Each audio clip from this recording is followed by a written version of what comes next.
Haddi, þín fyrstu eftir leik? Bara súrsæt tilfinning. Við erum að standa okkur ágætlega og samt erum við að tapa með hvað 31 eða 30 og okkur 100 stig og ég ætla kannski ekki að vera með einhverju yfirlýsingur um þetta að vera frábæra vörn hjá okkur en við erum bara að spila á móti ógeðslega góðu liði og það þarf alltaf að smella saman hjá okkur til þess að við sigrum. Það kannski gerist bara miðvikudaginn. Það er leikur 3 á miðvikudaginn. Hvað svona tekur við? Já, hvernig gýr ykkur upp í þann leik?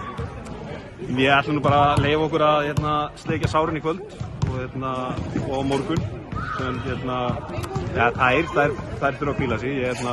Ég verð ekki eitthvað fram eftir að rýna í leikinn og pæla í hversu mikið betri þjálfari ég get orðið og koma með einhverja lausnir. Þannig að mánudagurinn verður bara róleg walk-through æfing á okkar stöffi og þeirra, alveg sama á þriðjudaginn. Þannig að þetta er bara copy-paste alla daga, þetta er helvítis úrslitakeppni.